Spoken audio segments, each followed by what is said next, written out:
Once again warm good morning to one and all. അപ്പോൾ നമ്മൾ നിലവിൽ ഡിസ്കസ് ചെയ്തുകൊണ്ടിരിക്കുന്നത് Ind AS 37 provision contingent asset and liabilities എന്ന accounting സ്റ്റാൻഡേർഡാണ്. സോ ഈ ഒരു ഇന്ത്യൻ അക്കൗണ്ടിങ് സ്റ്റാൻഡേർഡിൻ്റെ ആദ്യ ഏരിയയായ പ്രൊവിഷൻസ് ആണ് നമ്മൾ പഠിക്കാൻ എടുക്കുന്നത്. അതായത് ഈ ഒരു സ്റ്റാൻഡേർഡ് കേട്ടാൽ തന്നെ നമുക്ക് മനസ്സിലാവും 3 എലമെൻ്റ് ആണുള്ളത്. പ്രൊവിഷൻസ് എന്താണെന്നുള്ള കാര്യം നമ്മൾ പഠിക്കണം. കണ്ടിജന്റ് അസറ്റ്, കണ്ടിജന്റ് ലാബിലിറ്റി, ഈ ഒരു 3 കോൺസെപ്റ്റ് ഉണ്ട്. അതിൻ്റെ ആദ്യ ഏരിയ പ്രൊവിഷൻസ് ആണ് നമ്മൾ എന്ത് ചെയ്യുന്നത്, ഡിസ്കസ് ചെയ്യുന്നത്. സോ പ്രൊവിഷൻസ് എന്താണെന്നുള്ള കാര്യം നമ്മൾ കഴിഞ്ഞ ക്ലാസ്സിൽ പറഞ്ഞു. അതായത് പ്രൊവിഷൻ്റെ പ്രധാനപ്പെട്ട ഫീച്ചറായിട്ട് പറയുന്നത് A provision is A liability of uncertain timing or amount എന്നുള്ളതാണ്. അതായത് ലാബിലിറ്റിയാണ്, കൂടാതെ അതിൻ്റെ ടൈമിങ്ങും എമൗണ്ടും അൺസർട്ടൻ ആണ്. പിന്നെ റെക്കഗ്നീഷൻ ഓഫ് പ്രൊവിഷനുമായിട്ട് ബന്ധപ്പെട്ട് 3 കോൺസെപ്റ്റുകൾ അല്ലെങ്കിൽ 3 കണ്ടീഷൻസ് നമ്മൾ പഠിച്ചിട്ടുണ്ട്. ഇവിടെ ഈ എക്സാമ്പിൾ ചെയ്യുമ്പോൾ ആ 3 കണ്ടീഷൻസ് കൃത്യമായി നമുക്ക് ആവശ്യമാണ്. ആ കണ്ടീഷൻസ് എന്തൊക്കെയാണെന്ന് പരിശോധിക്കാം. There is a present obligation as a result of past event. Past ഈവനിൻ്റെ ഭാഗമായിട്ട് അവിടെ പ്രസൻറ്റ് ഒബ്ലിഗേഷൻസ് ഉണ്ടാവുന്നുണ്ട്. സെക്കൻഡ് കണ്ടീഷൻ എന്ന് പറയുന്നത് there is an outflow of resources. അവിടെ റിസോഴ്സസിൻ്റെ ഒരു ഔട്ട്ഫ്ലോ ഉണ്ടാകുന്നുണ്ട്. മൂന്നാമത്തെ കണ്ടീഷൻ പറയുന്നത് കൃത്യമായിട്ട് നമുക്ക് എമൗണ്ട് റിലയബിളായിട്ട് എസ്റ്റിമേറ്റ് ചെയ്യാൻ സാധിക്കണം. സോ ഈ ഒരു 3 കണ്ടീഷൻസ് ആണ് റെക്കഗ്നീഷൻ ഓഫ് പ്രൊവിഷനുമായിട്ട് ബന്ധപ്പെട്ട് നമ്മൾ പറയുന്നത്. കഴിഞ്ഞ ക്ലാസ് ഡീറ്റെയിൽഡ് ആയിട്ട് ഡിസ്കസ് ചെയ്തതാണ്. അപ്പോൾ ഇതിവിടെ പറയാനുള്ള കാരണം എന്താണെന്ന് വെച്ചാൽ ഈ ഒരു എക്സാമ്പിൾ നമ്മൾ കൃത്യമായിട്ട് ചെയ്യണമെങ്കിൽ അല്ലെങ്കിൽ മനസ്സിലാക്കണമെങ്കിൽ ഈ ഒരു കണ്ടീഷൻസ് നമുക്ക് കിട്ടണം. അതുകൊണ്ടാണ് ഇതിവിടെ പറഞ്ഞത്. എക്സാമ്പിൾ ഒന്ന് പരിശോധിക്കാം. Retail store has a policy of refunding purchases by dissatisfied customers even though it is under legal obligation to do so. Its policy of making refund is generally known. What are your views on the recognition of provisions? അപ്പോൾ question ഇത്രയേ ഉള്ളൂ. ഒരു retail store എന്ത് ചെയ്യുന്നുണ്ട്, അവരുടെ customers dissatisfied ആണെങ്കിൽ അവർ refunding scheme കൊടുക്കുന്നുണ്ട്. ഈ ഒരു റീഫണ്ടിങ് സ്കീം കൊടുക്കുന്നുണ്ട് എന്നുള്ള കാര്യം കസ്റ്റമേഴ്സിന് അറിയാം, അല്ലെങ്കിൽ കസ്റ്റമേഴ്സ് ഈ ഒരു ഫെസിലിറ്റീനെ പറ്റി വെൽ അവെയർ ആണ്. സോ ഇൻഡേസ് 37 ഈ ഒരു സ്റ്റാൻഡേർഡ് പഠിക്കുന്ന സ്റ്റുഡൻറ് എന്ന നിലയിൽ എന്താണ് നിങ്ങളുടെ അഭിപ്രായം? അവിടെ പ്രൊവിഷൻ റെക്കഗ്നൈസ് ചെയ്യേണ്ടത് എങ്ങനെയാണ് എന്നുള്ളതാണ് ചോദ്യം. സോ ക്വസ്റ്റ്യൻ കൃത്യമായിട്ട് മനസ്സിലാക്കുക. എന്താണ് ഒരു റീറ്റെയിൽ സ്റ്റോറാണ്. റീറ്റെയിൽ സ്റ്റോർ എന്ത് ചെയ്യുന്നുണ്ട്, കസ്റ്റമേഴ്സ് ഡിസാറ്റിസ്ഫൈഡ് ആണെങ്കിൽ റീഫണ്ടിങ് സ്കീം കൊടുക്കുന്നുണ്ട്. സോ ആ റീഫണ്ടിങ് സ്കീമിൻ്റെ റെക്കഗ്നീഷനുമായിട്ട് ബന്ധപ്പെട്ട് നിങ്ങളുടെ അഭിപ്രായം രേഖപ്പെടുത്താനാണ് ഇവിടെ പറഞ്ഞിട്ടുള്ളത്. സോ ആദ്യം തന്നെ നമ്മൾ ചെയ്യേണ്ട കാര്യം എന്ന് വെച്ചാൽ ആ 3 കണ്ടീഷൻസും കൃത്യമായിട്ട് മനസ്സിലേക്ക് കൊണ്ടുവരിക. സോ ആദ്യത്തെ കണ്ടീഷൻ നമുക്കൊന്ന് പരിശോധിച്ച് കഴിഞ്ഞാൽ ആദ്യത്തെ കണ്ടീഷൻ പറയുന്നത് എന്തായിരുന്നു? പാസ്റ്റ് ഈവൻറ്റിൽ നിന്ന് നമുക്ക് എന്ത് ചെയ്യണം, ഒരു പ്രസൻറ്റ് ഒബ്ലിഗേഷൻ ഉണ്ടാവണം. അതുണ്ടോ എന്നുള്ളത് പരിശോധിക്കാം. കൃത്യമായിട്ടുണ്ട്. സോ ഫസ്റ്റ് കണ്ടീഷൻ പറയുന്നത് there is a past obligation as a result of past obligating event. The obligation event is sale of the product. അപ്പോൾ നമുക്ക് നമ്മുടെ പ്രസൻറ്റ് ഒബ്ലിഗേഷൻ എന്ന് പറയുന്നത് എന്താണ്? കസ്റ്റമേഴ്സ് ഡിസാറ്റിസ്ഫൈഡ് ആണെങ്കിൽ അവർക്ക് എന്ത് ചെയ്യണം, റീഫണ്ടിങ് സ്കീം കൊടുക്കണം. അങ്ങനെ റീഫണ്ടിങ് സ്കീം കൊടുക്കുന്നത് അവിടെ ഇതിനു മുമ്പ് സെയിൽ നടന്നതിൻ്റെ ഭാഗമായിട്ടാണ്. കാരണം നമ്മൾ എന്ത് ചെയ്തിട്ടുണ്ട്, കസ്റ്റമേഴ്സിന് നമ്മുടെ പ്രൊഡക്റ്റ് വിറ്റിട്ടുണ്ട്. ആ പ്രൊഡക്റ്റ് വിറ്റതിൻ്റെ ഭാഗമായിട്ട് കസ്റ്റമേഴ്സ് ഡിസാറ്റിസ്ഫൈഡ് ആയതുകൊണ്ടാണ് എന്ത് ചെയ്യുന്നത്, അവിടെ നമ്മൾ റീഫണ്ട് കൊടുക്കേണ്ടി വരുന്നത്. സോ എന്താണ്, നമ്മുടെ പ്രസൻറ്റ് ഒബ്ലിഗേഷൻ ഉണ്ടാവുന്നത് പാസ്റ്റ് ഈവൻറ്റിൻ്റെ ഭാഗമായിട്ടാണ്. അതുകൊണ്ട് തന്നെ ആദ്യത്തെ കണ്ടീഷൻസ് കൃത്യമായിട്ട് എന്ത് ചെയ്യുന്നുണ്ട്, സാറ്റിസ്ഫൈ ചെയ്യുന്നുണ്ട്. രണ്ടാമത്തെ കണ്ടീഷൻസ് പറയുന്നതെന്ന് വെച്ചാൽ ഇവിടെ ഉള്ളത് ഒരു കൺസ്ട്രക്റ്റീവ് ഒബ്ലിഗേഷൻ ആണ്. അതായത് ഓർഗനൈസേഷൻ ഉണ്ടാക്കിയ ഒബ്ലിഗേഷൻ ആണ്, ലീഗൽ ഒബ്ലിഗേഷൻ അല്ല എന്നുള്ള കാര്യം നിങ്ങൾ എന്ത് ചെയ്യുക, ഓർമ്മിക്കുക. കാരണം കസ്റ്റമേഴ്സിന് ഇത്രയും വാല്യൂ അഡീഷൻ ആയിട്ടുള്ള സർവീസ് കൊടുക്കുക എന്നതിൽ ഓർഗനൈസേഷൻ്റെ പോളിസിയാണ്. അതുകൊണ്ട് തന്നെ ഇതൊരു കൺസ്ട്രക്റ്റീവ് ഒബ്ലിഗേഷൻ ആയിട്ട് എന്ത് ചെയ്യുന്നുണ്ട്, നമ്മൾ കൺസിഡർ ചെയ്യുന്നുണ്ട്. മൂന്നാമത്തെ കാര്യം പറയുന്നതെന്ന് വെച്ചാൽ an outflow of resources embodying economic benefit in settlement is probable. അതായത് നമ്മൾ കസ്റ്റമേഴ്സിന് റീഫണ്ടിങ് സ്കീം കൊടുക്കുമ്പോൾ ഓർഗനൈസേഷനെ സംബന്ധിച്ച് അവിടെ ഒരു എക്കണോമിക് ബെനിഫിറ്റിൻ്റെ ഒരു ഔട്ട്ഫ്ലോ ഉണ്ട്. അതായത് നമ്മൾ സെയിൽ ചെയ്യുമ്പോൾ നമുക്കൊരു എമൗണ്ട് കിട്ടിയിട്ടുണ്ട്. ഈ ഒരു എമൗണ്ട് എന്ത് ചെയ്യുന്നുണ്ട്, ഈ ഒരു കിട്ടിയൊരു പ്രോഫിറ്റിൻ്റെ ഒരു പോർഷൻ നമ്മൾ ഔട്ട്ഫ്ലോ അല്ലെങ്കിൽ ആ ഒരു പോർഷൻ നമ്മൾ ചിലവഴിക്കുന്നുണ്ട്. അതുകൊണ്ട് തന്നെ അവിടെ ഔട്ട്ഫ്ലോ ഓഫ് എക്കണോമിക് റിസോഴ്സസ് ഉണ്ട്. സോ നമ്മൾ നേരത്തെ ഡിസ്കസ് ചെയ്ത 3 കണ്ടീഷൻസും ഇവിടെ കൃത്യമായിട്ട് സാറ്റിസ്ഫൈ ചെയ്യുന്നുണ്ട്. അങ്ങനെ സാറ്റിസ്ഫൈ ചെയ്യുന്നത് കൊണ്ട് തന്നെ നമ്മൾ എന്ത് ചെയ്യണം, അവിടെ ഒരു പ്രൊവിഷൻസ് വെക്കേണ്ടതുണ്ട് എന്നുള്ളതാണ് നമ്മുടെ ഫൈൻഡിങ്സ്. സോ കൃത്യമായിട്ട് ചോദ്യവും അല്ലെങ്കിൽ ഈ ഒരു എക്സാമ്പിൾ മനസ്സിലാക്കുക. ചോദ്യം ഇത്രേ ഉണ്ടായിരുന്നുള്ള ഒരു ഓർഗനൈസേഷൻ ഉണ്ട്, അവരെന്ത് ചെയ്യുന്നുണ്ട്, അവരുടെ പോളിസിയുടെ ഭാഗമായിട്ട് ഡിസാറ്റിസ്ഫൈഡ് കസ്റ്റമേഴ്സിന് റീഫണ്ടിങ് സ്കീം കൊടുക്കുന്നുണ്ട്. കസ്റ്റമേഴ്സ് റീഫണ്ടിങ് സ്കീമിനെ പറ്റി വെൽ അവെയർ ആണ്. ഇവിടെ നമ്മൾ പ്രൊവിഷൻ റെക്കഗ്നൈസ് ചെയ്യണോ എന്നുള്ളതായിരുന്നു ചോദ്യം. പ്രൊവിഷൻ റെക്കഗ്നൈസ് ചെയ്യണം എന്നുള്ളതാണ് ഉത്തരം. കാരണം നമ്മൾ 3 കണ്ടീഷൻ സാറ്റിസ്ഫൈ ചെയ്യുന്നുണ്ട്. ഫസ്റ്റ് കണ്ടീഷൻ എന്ന് പറയുന്നത് എന്തായിരുന്നു? പാസ്റ്റ് ഈവൻ്റെ ഭാഗമായിട്ട് ഒരു പ്രസന്റ് ഒബ്ലിഗേഷൻസ് അവിടെ ഉണ്ടാവുന്നുണ്ട്, കൃത്യമാണ്. നമ്മൾ സെയിൽ ചെയ്തതിൻ്റെ ഭാഗമായിട്ടാണ് എന്ത് വരുന്നത്, റീഫണ്ടിങ് സ്കീം വരുന്നത്. സോ ആദ്യത്തെ കണ്ടീഷൻ സാറ്റിസ്ഫൈഡ് ആണ്. രണ്ടാമത്തെ കണ്ടീഷൻ എന്ന് പറയുന്നത് ഔട്ട്ഫ്ലോ ഓഫ് റിസോഴ്സ് ആണ്. നമ്മൾ റീഫണ്ട് ചെയ്യുമ്പോൾ നമുക്ക് കിട്ടിയ പ്രോഫിറ്റിൻ്റെ ഒരു പോർഷൻ നമ്മൾ ചിലവഴിക്കുന്നുണ്ട്, അതുകൊണ്ട് തന്നെ ഔട്ട്ഫ്ലോ ഓഫ് റിസോഴ്സസ് ഉണ്ട്. മൂന്നാമത് പറയുന്നത് കൃത്യമായിട്ട് മെഷർ ചെയ്യാൻ പറ്റണം, അതിന് എമൗണ്ട് നമുക്ക് കൃത്യമായിട്ട് മെഷർ ചെയ്യാൻ പറ്റും. സോ അതുകൊണ്ട് തന്നെ ഇതിവിടെ റെക്കഗ്നൈസ് ചെയ്യണം എന്നുള്ളതാണ് ഉത്തരമായിട്ട് പറയുന്നത്. സോ എക്സാമ്പിൾ കൃത്യമായിട്ട് മനസ്സിലാക്കുക. റെക്കഗ്നിഷൻ എന്ന് പറഞ്ഞൊരു കോൺസെപ്റ്റും കൃത്യമായിട്ട് മനസ്സിലാക്കുക. അടുത്തായിട്ട് നമ്മൾ പറയാൻ പോകുന്നത് മെഷർമെന്റ് ഓഫ് പ്രൊവിഷൻസ് എങ്ങനെ റെക്കോർഡ് ചെയ്യും, എങ്ങനെ മെഷർ ചെയ്യും. ബുക്സ് ഓഫ് അക്കൗണ്ടിലേക്ക് കൊണ്ടുവരുമ്പോൾ പ്രൊവിഷൻസ് എങ്ങനെ വാല്യൂ ചെയ്യണം, എങ്ങനെ മെഷർ ചെയ്യണം എന്നുള്ളതാണ് മെഷർമെന്റ് ഓഫ് പ്രൊവിഷൻസ് പറയുന്ന കാര്യം. A provision is measured at the best estimate of the expenditure required to settle the present obligation at the balance sheet date. Best estimate is the amount that an entity would pay to settle an obligation at the balance sheet date or transfer to third party. അപ്പോൾ measurement ഞാൻ നേരത്തെ സൂചിപ്പിച്ചതുപോലെ നമ്മൾ books of അക്കൗണ്ടിൽ ഈ ഒരു പ്രൊവിഷൻ്റെ amount എങ്ങനെ record ചെയ്യും അല്ലെങ്കിൽ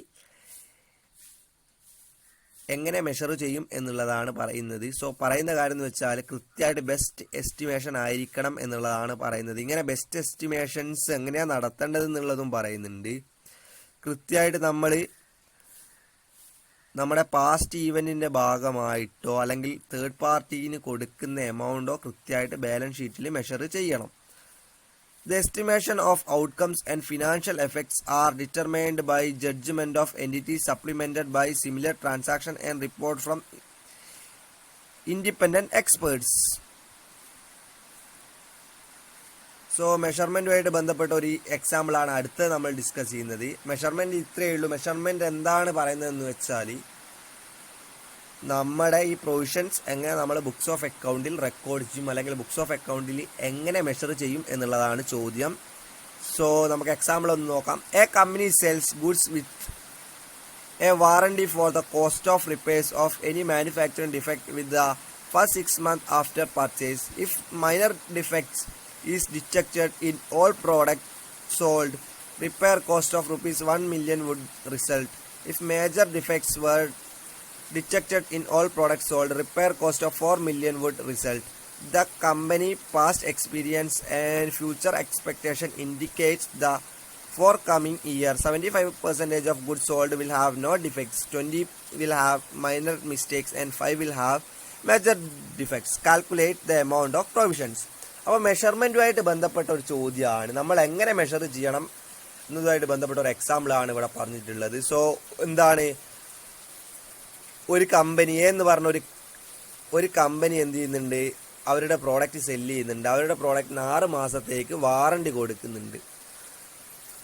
ഒരു കമ്പനി പ്രോഡക്റ്റ് സെല്ല് ചെയ്യുന്നുണ്ട്, അവർ വാറണ്ടി കൊടുക്കുന്നുണ്ട്. സോ അവരെന്ത് ചെയ്യുന്നുണ്ട്, അവരുടെ വാറണ്ടി എങ്ങനെയാണെന്ന് വെച്ചാൽ 2 തരം ഡിഫക്ട്സ് ആണുള്ളത്. ഒന്ന് മേജർ ഡിഫക്ട്സും മൈനർ ഡിഫക്ട്സും. മൈനർ ഡിഫക്ട്സിന് വേണ്ടി 1 million, അതായത് 10 ലക്ഷം രൂപ അവരെന്ത് ചെയ്തിട്ടുണ്ട്, റിപ്പയർ കോസ്റ്റ് ആയിട്ട് വെച്ചിട്ടുണ്ട്. Major ഡിഫക്ട്സിന് 4 million. സോ ആ ഓർഗനൈസേഷനെ സംബന്ധിച്ചിടത്തോളം 75% പ്രോഡക്റ്റിന് ഒരു പ്രശ്നവും ഇല്ല. 20% എന്തുണ്ട്, മൈനർ മിസ്റ്റേക്സ് ഉണ്ട്. 5% മേജർ ഡിഫക്ട്സും ഉണ്ട്. സോ നമ്മൾ എന്ത് ചെയ്യണം, പ്രൊവിഷൻ്റെ എമൗണ്ട്, അതായത് വാറണ്ടി സാറ്റിസ്ഫൈ ചെയ്യാൻ വേണ്ടിയിട്ട് അല്ലെങ്കിൽ വാറണ്ടി കണ്ടീഷൻ സാറ്റിസ്ഫൈ ചെയ്യാൻ വേണ്ടിയിട്ട് നമ്മൾ വെക്കേണ്ട പ്രൊവിഷൻ്റെ എമൗണ്ട് നമ്മൾ കാൽക്കുലേറ്റ് ചെയ്യണം. സോ ഓർമ്മിക്കേണ്ട കാര്യം ഇത്രയേ ഉള്ളൂ. ഓർഗനൈസേഷൻ എന്താണ്, വാറണ്ടി കൊടുക്കുന്നുണ്ട്. ഈ ക്വസ്റ്റ്യനിൽ പറഞ്ഞത് 3 കാര്യങ്ങളാണ്. അതായത് 75% നോ ഡിഫക്ട്സ് ആണ്, 20% മൈനർ ഡിഫക്ട്സ് ആണ്, 5% മേജർ ഡിഫക്റ്റ് ആണ്. സോ മൈനർ ഡിഫക്ട്സിൻ്റെ എമൗണ്ട് അല്ലെങ്കിൽ അവരുടെ അത് നന്നാക്കാൻ വേണ്ടിയിട്ടുള്ള എമൗണ്ട്, റിപ്പയറിന് വേണ്ടിയിട്ടുള്ള എമൗണ്ട് എന്ന് പറയുന്നത് 1 മില്യൺ ആണ്. മേജർ ഡിഫക്ട്സിന് വേണ്ടിയിട്ടുള്ളത് 4 മില്യൺ ആണ്. സോ നമ്മൾ എന്ത് ചെയ്യണം, expected value of cost of repairs വെച്ചിട്ട് പ്രൊവിഷൻസ് കാണണം. ക്വസ്റ്റ്യനിൽ തന്നിട്ടുണ്ട്. അപ്പോൾ 20% ഓഫ് 1 മില്യൺ കാണണം. എന്തിനാണ് 20% ഓഫ് 1 മില്യൺ എന്ന് പറയുന്നതെന്ന് വെച്ചാൽ 20% എന്തുള്ളൂ, മൈനർ ഡിഫക്റ്റ് ഉള്ളൂ. സോ 1 മില്യൻ്റെ 20%, അതായത് 10 ലക്ഷത്തിന് 20% എന്ന് പറഞ്ഞാൽ 2 ലക്ഷം. അടുത്തതായിട്ട് കാണേണ്ടത് 4 മില്യൻ്റെ 5%, 2 ലാക്ക്. അപ്പോൾ 2 ലാക്ക് പ്ലസ് 2 ലാക്ക് 4 ലാക്ക് ആണ് പ്രൊവിഷൻ റിക്വയർഡ് വരുന്നത്. സോ ചോദ്യം നമുക്ക് ഒന്നുകൂടി റിവൈൻഡ് ചെയ്ത് നോക്കാം. ഒരു ഓർഗനൈസേഷൻ എന്ത് ചെയ്യുന്നുണ്ട്, കസ്റ്റമേഴ്സിന് വാറണ്ടി നൽകുന്നുണ്ട്. സോ വാറണ്ടി നൽകുന്നത് എങ്ങനെയാണെന്ന് വെച്ചാൽ മേജർ ഡിഫക്ട്സ്, മൈനർ ഡിഫക്ട്സ് എന്നിവ ഐഡൻറ്റിഫൈ ചെയ്തിട്ടാണ് വാറണ്ടി നൽകുന്നത്.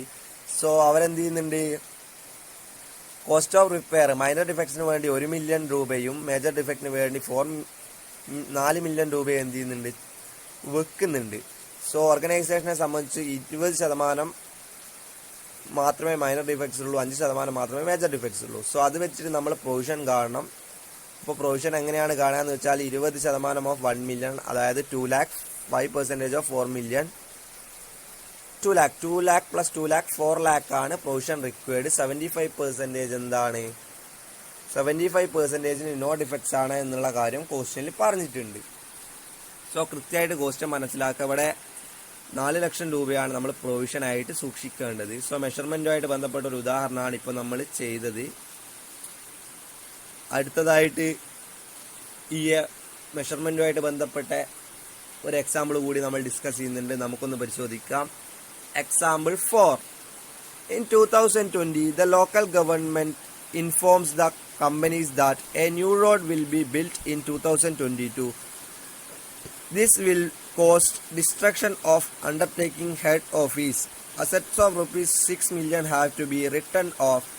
By the end of 2020, the government agreed to pay rupees 4.5 lakh million in compensation. Show the accounting treatment in accordance with Ind-AS 37.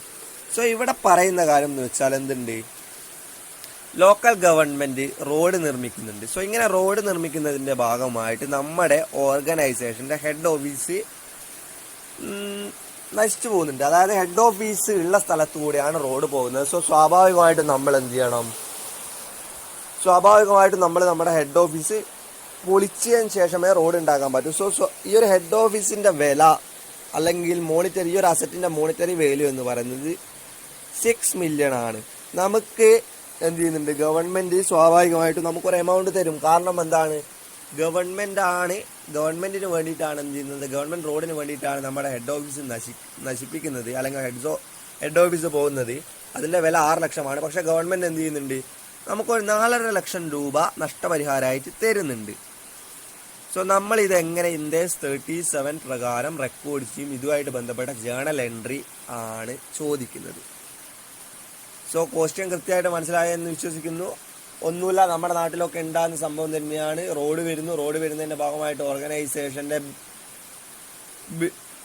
ഓർഗനൈസേഷൻ്റെ ഒരു asset എന്ത് ചെയ്യുന്നുണ്ട്, ഓർഗനൈസേഷൻ്റെ head office പോയി പോകുന്നുണ്ട്. Head ഓഫീസിൻ്റെ value 6 ലക്ഷമാണ്. ഗവൺമെൻറ് എന്ത് ചെയ്യുന്നുണ്ട്, നമുക്കൊരു വില, അതായത് ആക്ച്വൽ വിലയല്ല ഗവൺമെൻറ് തരാം, അവർ നിശ്ചയിക്കുന്ന ഒരു വില, അതായത് 4.5 ലക്ഷം രൂപ നമുക്ക് കിട്ടുന്നുണ്ട്. സോ നമ്മൾ ഇത് Ind-AS 37 പ്രകാരം എങ്ങനെ റെക്കോർഡ് ചെയ്യും? So in 2020 a provision and compensation should be recorded. The income statement should receive the provision net of compensation 1.5 million. The journal entry is given. So നമ്മൾ ജേണൽ എൻട്രി ആണ് എന്ത് ചെയ്യേണ്ടത്, ഞാൻ നേരത്തെ സൂചിപ്പിച്ച പോലെ ജേണൽ എൻട്രി ആണ് റെക്കോർഡ് ചെയ്യേണ്ടത്. സോ നമുക്ക് 4.5 ലക്ഷം രൂപ ഗവൺമെൻറ് തരുന്നുണ്ട്. ആക്ച്വൽ വാല്യൂ എന്ന് പറയുന്നത് 6 മില്യൺ ആണ്. സോ പ്രൊവിഷനിൽ നമ്മൾ 6 മില്യൺ കാണിക്കണം. ജേണൽ എൻട്രി നമുക്കൊന്ന് പരിശോധിക്കാം. ലോസ് ഓഫ് അസറ്റ്, അതായത് 6 ലക്ഷം രൂപ ആക്ച്വൽ വാല്യൂ ഉണ്ട്, നമുക്ക് കിട്ടുന്നത് 4.5 ലക്ഷം രൂപയാണ്. സോ ലോസ് ഓഫ് അസറ്റ് എന്ന് പറയുന്നത് 6 ലക്ഷം മൈനസ് 4.5 ലക്ഷം, 1.5 മില്യൺ ആണ് എന്ത് ചെയ്യുന്നത്, ലോസ് ഓഫ് അസറ്റ് ആയിട്ട് പറയുന്നത്. സെക്കൻഡ്, അക്കൗണ്ട് റിസീവബിൾ നമുക്ക് കിട്ടിയ എമൗണ്ട് ഗവൺമെൻറ് കയ്യിൽ നിന്ന്, അതായത് 4.5 million. Loss of account debtor 1.5 million. Account receivable debtor 4.5 million to provision. So provision എന്ന് പറയുന്നത് ടോട്ടൽ എമൗണ്ട്, അസറ്റിന്റെ ടോട്ടൽ വാല്യൂ എന്ന് പറയുന്നത് 6 ലക്ഷം രൂപയാണ്. റെക്കോർഡിംഗ് പ്രൊവിഷൻ ആൻഡ് കോമ്പൻസേഷൻ, അതാണ് എന്ത് ഇതിൻ്റെ ഒരു ഡിസ്ക്രിപ്ഷൻ അല്ലെങ്കിൽ നരേഷൻ എന്ന് പറയുന്നത്. സോ ജേർണൽ എൻട്രിയിൽ 3 എലമെന്റ് ആണുള്ളത്.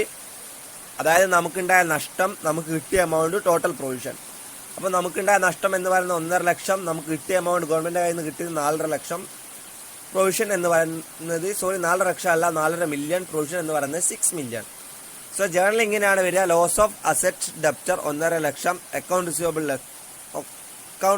ഡെപ്റ്റർ 4.5 ലക്ഷം ടു പ്രൊവിഷൻ 6 മില്യൺ.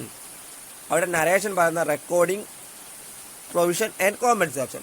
അപ്പോൾ നമുക്ക് കിട്ടിയ കോമ്പൻസേഷൻസും പ്രൊവിഷൻസും റെക്കോർഡ് ചെയ്യുന്നതിൻ്റെ ഭാഗമായിട്ടാണ് ഈ ഒരു ജേർണൽ എൻട്രി വരുന്നത്. സോ സിമ്പിളാണ് കാര്യങ്ങൾ. മെഷർമെൻറ്റുമായിട്ട് ബന്ധപ്പെട്ട അടുത്ത് എങ്ങനെയാണ് ജേർണലൈസ് ചെയ്യേണ്ടത് എന്നുള്ള കാര്യവും നമ്മൾ എന്ത് ചെയ്തിട്ടുണ്ട്, ഇപ്പോൾ പഠിച്ചിട്ടുണ്ട്. സോ അടുത്തതായിട്ട് നമ്മൾ പഠിക്കാൻ പോകുന്നത് ചേഞ്ച് ഇൻ പ്രൊവിഷൻ എന്ന് പറഞ്ഞൊരു കോൺസെപ്റ്റാണ്.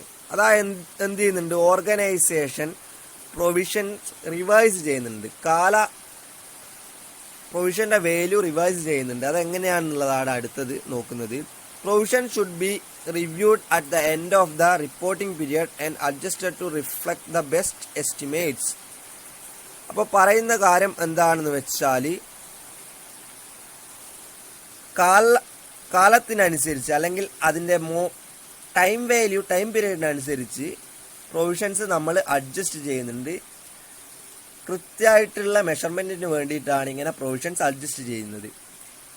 If it is no longer probable that an outflow of resources will be required to settle the obligation, the provision shall be reversed. അപ്പോൾ പറയുന്ന ഇത്രയും കാര്യങ്ങൾ ഓർമ്മിച്ചാൽ മതി. നമ്മൾ കാലത്തിനനുസരിച്ച് പോകുന്നതിനനുസരിച്ച് പ്രൊവിഷൻസ് അഡ്ജസ്റ്റ് ചെയ്യുന്നുണ്ട്. ഇങ്ങനെ പ്രൊവിഷൻസ് അഡ്ജസ്റ്റ് ചെയ്യുന്നത് ടൈം വാല്യൂവിനനുസരിച്ച് കൃത്യമായിട്ട് മെഷർ ചെയ്യാൻ വേണ്ടിയിട്ടാണ് എന്നുള്ള കാര്യം ഓർമ്മിച്ചാൽ മതി. സോ ഇന്ന് നമ്മൾ പഠിച്ചത് റെക്കഗ്നീഷൻ എന്താണെന്നുള്ളതുമായിട്ട് ബന്ധപ്പെട്ട് 2 ഇല്ലുസ്ട്രേഷൻ ചെയ്തു. മെഷർമെൻറ്റ് എന്താണെന്നുള്ളത് പഠിച്ചു. മെഷർമെൻറ്റുമായിട്ട് ബന്ധപ്പെട്ട് 2 എക്സാമ്പിൾ ചെയ്തു. ചേഞ്ചസ് ഇൻ പ്രൊവിഷൻ എന്ന് പറഞ്ഞൊരു ചെറിയൊരു തിയറി ഏരിയ നമ്മൾ പഠിച്ചിട്ടുണ്ട്. സോ ഇത്രയും കാര്യങ്ങൾ ഇന്ന് നമ്മൾ ഡിസ്കസ് ചെയ്യുന്നുള്ളൂ. ഇന്ന് ഡിസ്കസ് ചെയ്തതുമായി ബന്ധപ്പെട്ട് എന്തെങ്കിലും സംശയങ്ങളോ കാര്യങ്ങളോ ഉണ്ടെങ്കിൽ ചോദിക്കുക. Thank you.